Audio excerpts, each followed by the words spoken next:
is very fluid, right? It's not like this. It's not rigid and tight, and it doesn't hurt when you do it. Just like when we walk down the street. Now the same thing, when we walk slow, we create more space between our steps. And everything moves together. When we walk faster, we create less space between our steps because we have to move quicker. That's the same thing a metronome does. So when we're counting slowly, duh, duh, duh, duh, duh, duh, duh, duh, duh, duh, duh, duh, duh, duh,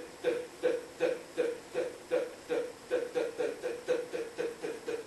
duh, duh, get the idea? Okay, here's the cool thing. Each one of us have our own sense of pulse that we establish by bouncing. We also, because we're built differently, have the ability to turn our heads left and right only so far for our bodies, and so far up and down, like the polar sides of a metronome. So we can use our head and our core and our bodies to create our own personal, perfect metronome that will work every time.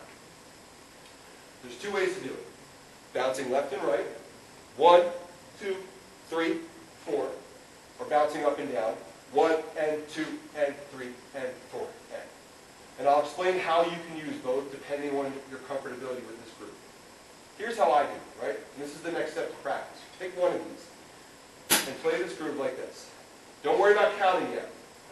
Just do the bouncing and the head bob, like this.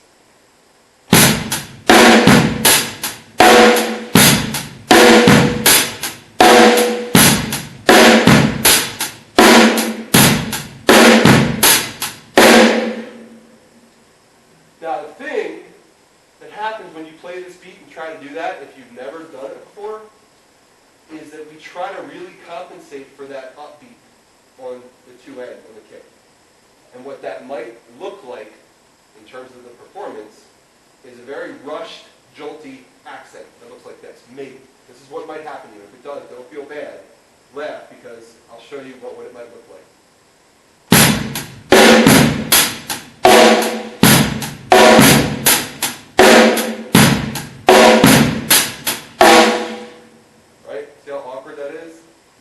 Because that upbeat feels really weird when we have a knot that's tied between the bobbing of our head and that accent.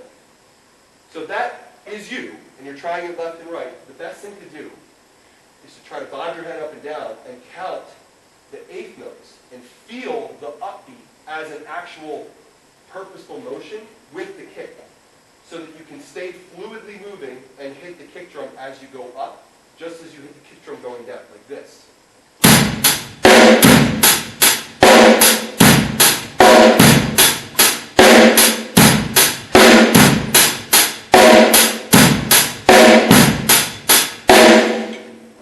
That will help you to really loosen up that motion, and then you can try it bobbing left to right. Okay? I promise you that will help you.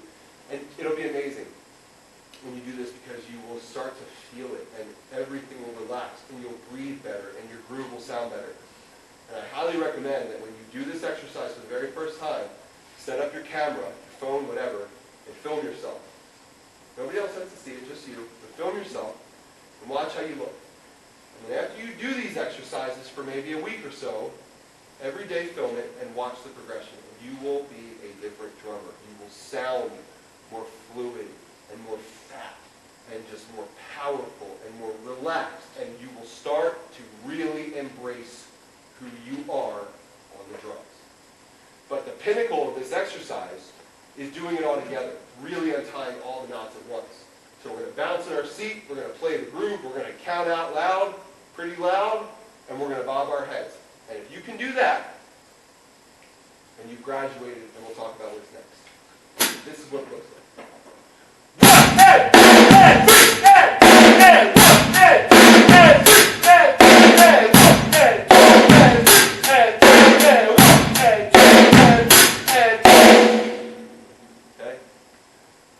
You don't want to look exactly like me, because you won't. Just like I can't look like you guys. But you want to do your best ability to tap into your true version of that, whatever that is. So film it. If you feel good about it, post it online on social media and tag me in it because I want to see it. I want to watch it. I really do.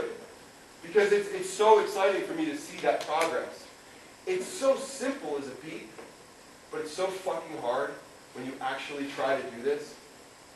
And it just really wakes you up in every possible way and unties those knots. So you can really start to apply this to everything else you play. And that's the next step, which is every groove you play, the goal is to figure out how to create that motion. Now, when we practice it like I showed you, it's pretty exaggerated to untie those tight knots. It doesn't always have to be that way. You saw Fetty do it all night. You're seeing me do it when I play the song. That's how I do it. But it doesn't need to be elaborate or crazy. There's plenty of drummers who do it in a more reserved manner, but it's there. Like when I watch Benny Greb, he's one of my favorite drummers. He's a perfect example of this, but he's a perfect example of how he does it. And if you took Benny Greb and Federico and 5 other drummers, put them next to each other on the same setup, and had them play the same pattern and do these exercises, they could all play the pattern, but I promise you each one of them would look, feel, and sound different because we're all built differently, and that is fucking awesome. So don't try to be like somebody else when you play drums. Be yourself and use these exercises to learn how to do that. Okay, next topic here. Moving along. Everybody following okay? Everybody good? Cool. So the next topic here is how to develop the dynamics and control and ability to create rhythm and feel with all parts of the body that play drums. You said I was dancing with dynamics. That's this next step. So the best way to do that, in my opinion, is to figure out how to create this motion with each part of your body that's connected to drumming individually.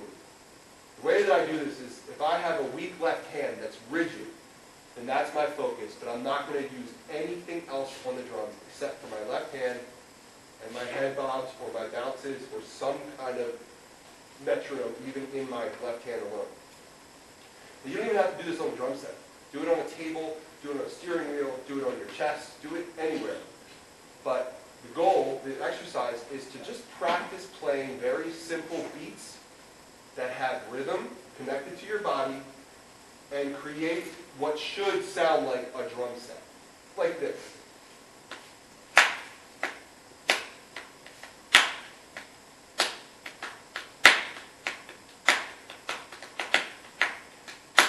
It doesn't sound that cool. But you hear how there's a bass drum, there's a snare drum, and there might be some toms and a pulse, right? Start doing that with the limb that you don't use, just like that, right? It's good. And it gives us a chance to tap like drummers do and not have everybody yell at us. You know, screw everybody, I'm working, you know? So, eventually we can apply this to the drum set. And I want to show you guys how you can start doing it to not only